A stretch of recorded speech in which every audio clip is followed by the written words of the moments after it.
إلهي بزنته لنكا مران منجدون انداوك أسجلين ليازو جمل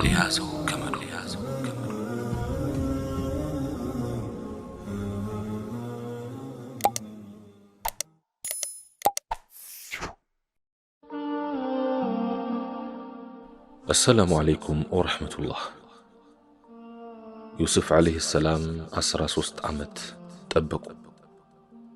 ያዕቁብ عليه السلام 14 ዓመት ጠበቁ።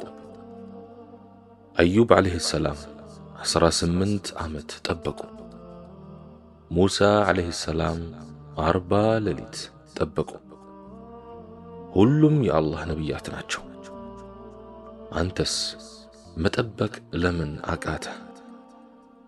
ታገስ፣ ጠብቅ፣ መከራ ሁሉም ያልፋል። ታገሽ፣ ያልፋል። ታጋሾች ምንዳቸው ገደብ የለሽ ስለመሆኑ በቁርአን ተነግሯል። የታጋሽ ምንዳ ይህ ነው፣ እስከዚህ ነው ተብሎ አልተቀመጠም። ጉዳዩ ከባድ ስለሆነ እኮ ነው። የምድር ላይ ታላላቅ ሰዎች ሁሉ ከትልቅ ደረጃ የደረሱት ታግሰው ነው። ቅቤ አናት ላይ የወጣሁት ተገፍቼ ነው አለች አሉ። መገፋትሽን አትጢ፣ ያለምንም ምክንያት መጠላትሽን አታማርሪ እህቴ። ፊት ነሱኝ ብለሽ አትሸብሪ፣ ባይሆን ሁሉም ነገር ለበጎ ነው በይ።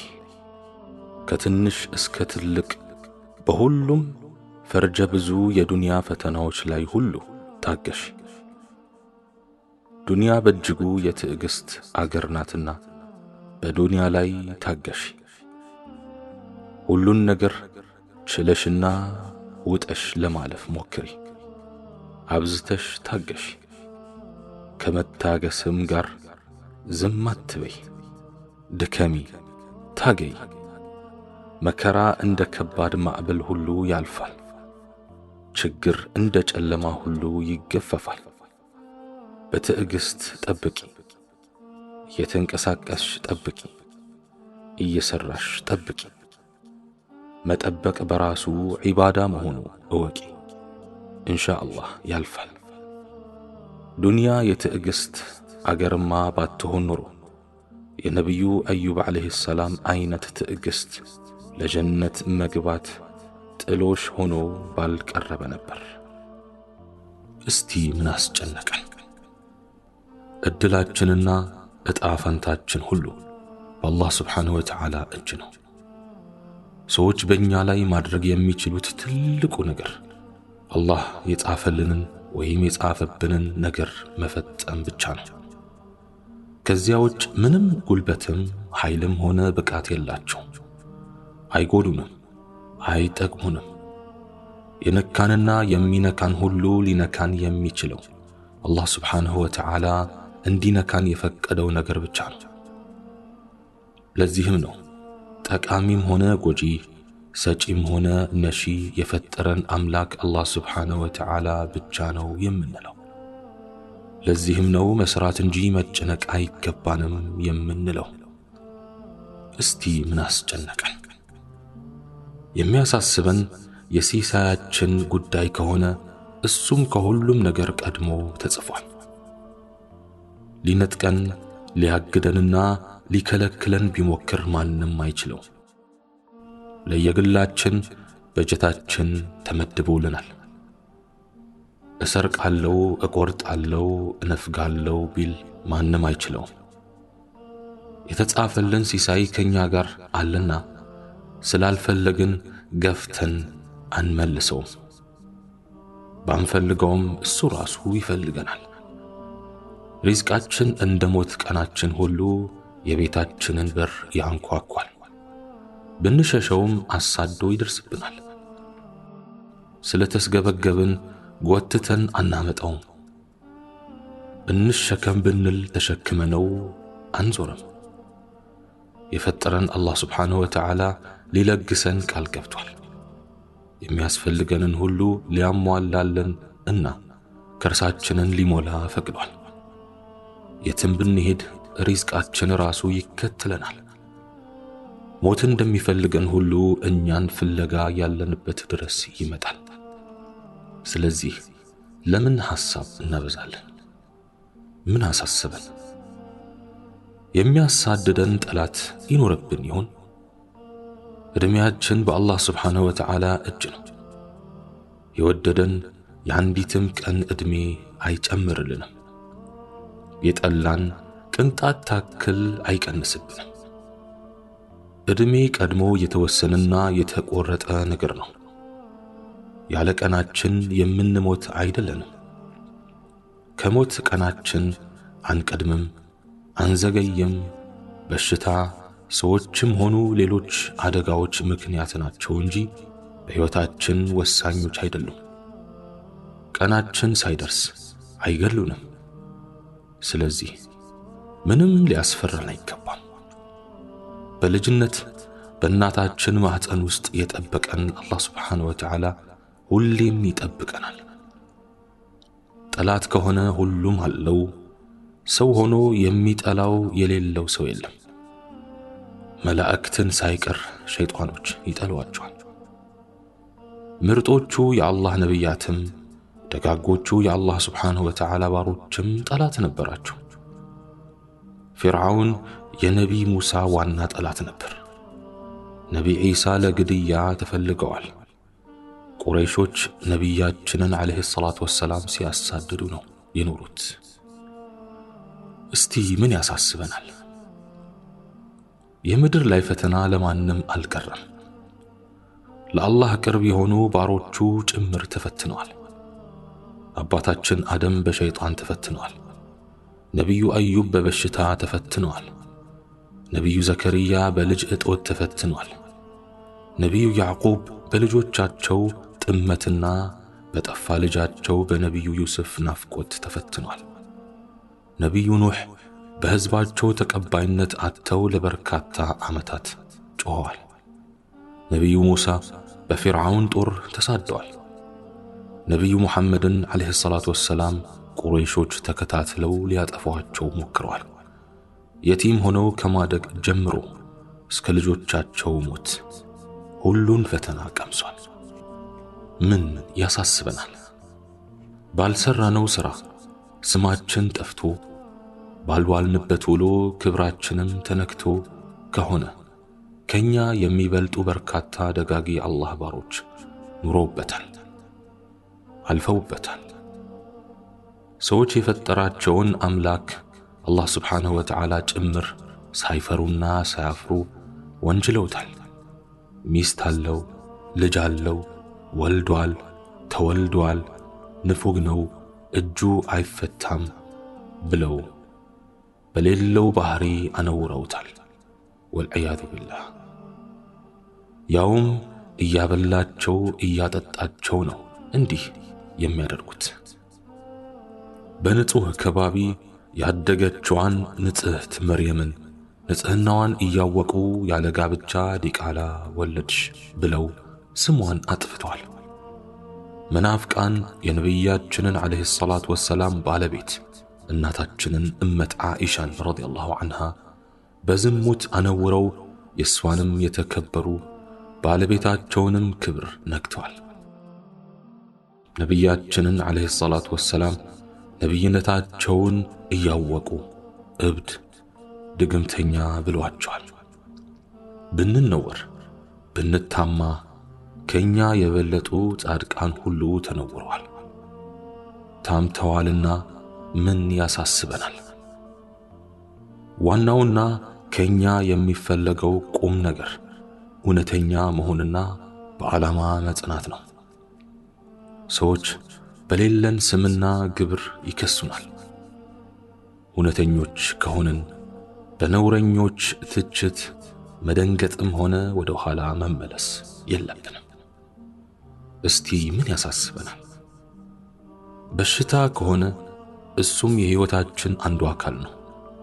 አላህ ስብሓንሁ ወተዓላ ነው የፈጠረው፣ ለፈተና ነው የፈጠረው። አላህ ስብሓንሁ ወተዓላ በሽታን እንደፈጠረው ሁሉ ጤናንም ፈጥሯል እኮ። መታመም እንዳለ ሁሉ መዳንም ይኖራል። ለሁሉም አይነት በሽታ አላህ ስብሓንሁ ወተዓላ መድኃኒቱን አስቀምጧል። በሽታ ከበሽታነቱ ባለፈ ፋይዳም እንዳለው ማወቅ እኮ ይኖርብናል። ወንጀላችን ለማርገፍ ሰበብ ነው። ወደ አላህ ስብሓንሁ ወተዓላ ፊታችንን እንድንመልስም ምክንያት ነው። እኛስ ማን ስለሆንን ነው የማንታመመው? ነቢያችንም ዓለይሂ ሰላቱ ወሰላም ሆነ ሌሎች ነቢያት ሁሉ ታመዋል። ነቢዩ አዩብ ዓለይሂ ሰላም ከ18 ዓመት በላይ እንደታመሙ ነው የሚነገረው። ብቻ አላህ ስብሓንሁ ወተዓላ ከልባችን መታመምና መቆሸሽ ይጠብቀን፣ ንጹሕ ቀልብም ይስጠን። አካላዊ በሽታ ቀላል ነው፣ ኢንሻአላህ የሚድን ነው። ምን ያስጨንቀናል?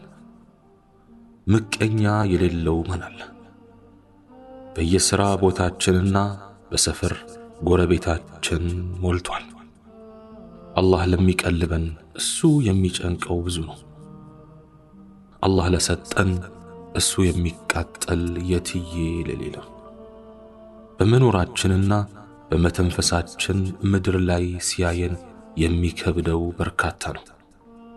ከቤት ጀምሮ እስከ ሥራ ቦታችን ድረስ የቀሉ አይኖችና የተቃጠሉ ልቦች ሊሸኙን ይችላሉ። በመልካችን፣ በቁመናችን፣ በእውቀታችን፣ በስልጣናችን፣ በሀብታችን፣ በሰው ዘንድ ባለን ተወዳጅነት፣ በትዳራችን፣ በምንለብሰው ልብስ፣ በምንበላው ምግብ፣ አላህ በለገሰን ልጆች፣ በሰራነው ቤት፣ በምንነዳው መኪና የሚቀኑ የሚመቀኙ አሉ። ምቀኛ በገዛ እጁ ራሱን የሚረብሽ ነው። ውስጡ ሰላም የለውም። ውስጡ የሚነድ እሳት ነው። ያንን እሳት ወደኛ ማጋባት ነው የሚፈልገው። አላህ የሰጠን ችሮታ ነው የሚያቃጥለው። እንዴት አገኘ? እንዴት በለጠኝ? እንዴት አለፈለት? እንዴት አማረበት? እንዴት የዘወትር ጥያቄው ነው። እኛ የሰጠንን አላህን ስለ ጸጋው እናያለን። ምቀኛ ደግሞ የጸጋውን ባለቤት ትቶ እኛን ያያል። ምቀኛ የሌሎች ጥገኛ ነው። እኛ የራሳችንን ሕይወት እንኖራለን፣ እሱ ግን የራሱን ትቶ የእኛን ሕይወት ይኖራል። ከራሱ በላይ የእኛ ሕይወት ያሳስበዋል። ከራሱ ማግኘት በላይ የእኛ ማጣት ያስደስተዋል። በየዘመኑ የዚህ አይነት ሰዎች አሉ። የእኛ እንጂ የራሳቸውን ሕይወት አይኖሩም። አጂብ! ለምቀኛ ትኩረትም ሆነ ቦታ መስጠት የለብንም። ከሱ መራቅ፣ መናቅ፣ መደበቅና ከክፋቱ በአላህ መጠበቅ ነው የሚያስፈልገው። ወሚን ሸሪ ሓሲድን ኢዛ ሐሰድ፣ አላህ የልቡን እሳት ያብርድለት። አታስብ ወዳጄ፣ መበደልህ ያሳስብህ ይሆናል። ያለ አግባብ የተሰራብህ ግፍ አንገብግቦህ ይሆናል። አይዞህ፣ አትዘን። ብቻ አንተ በዳይ አትሁን። ግና ሰው ሆኖ በደል ያልደረሰበት ማን አለ? ያለ አግባብ ያልተገፋ ማን አለ? አላህን በማይፈራ ሰው ንብረቱን ያልተቀማ፣ በውሸት ወሬ ስሙ ያልጠፋ፣ ያልተሰደበ፣ ያልተናቀ ማን አለ? እኛ ሙስሊሞች በመጨረሻው ዓለም ስናምን የካሳና የጀዛ ቀን መሆኑንም እናምናለን። ሌላው ቀርቶ ቀንድ የሌላት ላም በቀንዳም ላም በደረሰባት በደል ትካሳለች። በዳይ ሰው በዳይ እንደሆነ ውስጡ ይነግረዋል፣ ህሊናውም ሰላም ይነሳዋል። በዚህም ሆነ በመጨረሻው ዓለም እረፍት የለውም። የጊዜ ጉዳይ እንጂ በዚህ ምድር ላይ የእጁን ያገኛል። ዛሬ ቢፈነድቅ ቢደሰት ለጊዜው ነው። ዛሬን ቢያልፍ ነገ ሌላ ኬላ አለበት። በትንሣኤ ቀን የሚጠብቀው መዓት ከባድ ነው። በቂያማ ቀን ለምርመራ ዋናው መርማሪ ፊት ይቆማል። መልካም ምንዳውን ሁሉ አይኑ እያየ ይነጠቃል። የበደላቸውን ሰዎች እንዲክስ ይደረጋል። የሚክሰውም ዱንያ ላይ ከሰራው የመልካም ሥራ ምንዳው እየተወሰደ ነው። አይን እያየ የራስን መልካም ሥራ አሳልፎ ከመስጠት በላይ ምን ህመም አለ በአላህ። በዚህ መልኩ የበደለውን ሁሉ ይክሳል። የሰረቀውን ሁሉ ሳይወድ በግዱ ይመልሳል። መልካም ሥራ ከሌለው ወይም ለተበዳዮች ተሰጥቶ ካለቀ ከተበዳይ መጥፎ ሥራ ተቀንሶ ዕዳ እንዲሸከም ይደረጋል። ሱብሓነላህ። በደል የትንሣኤ ቀን ድርብርብ ጨለማ ነው። በዳይ ሰው ኪሳራው ብዙ ነው፣ ማረፊያውም ጨለማ ነው። ለበዳይ ሰው እዘንለት እንጂ ተበደልኩ ብለህ አትማረር። የተበዳይ ዱዓ ምላሽ አለው። የተበዳይን ጉዳይ አላህ አይረሳም።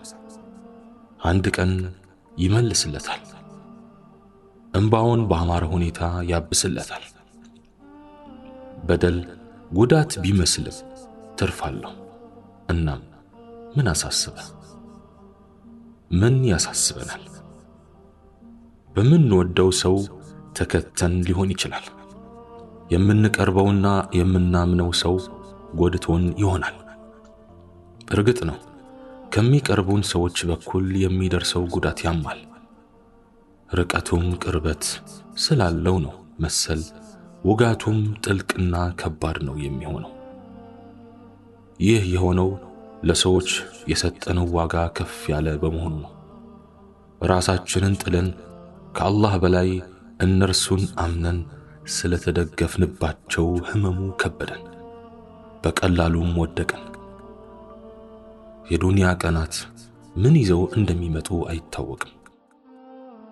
ሰዎች የሆነ ቀን ሊለወጡ ሐሳባቸውንም ሊቀይሩ እንደሚችሉ እንወቅ።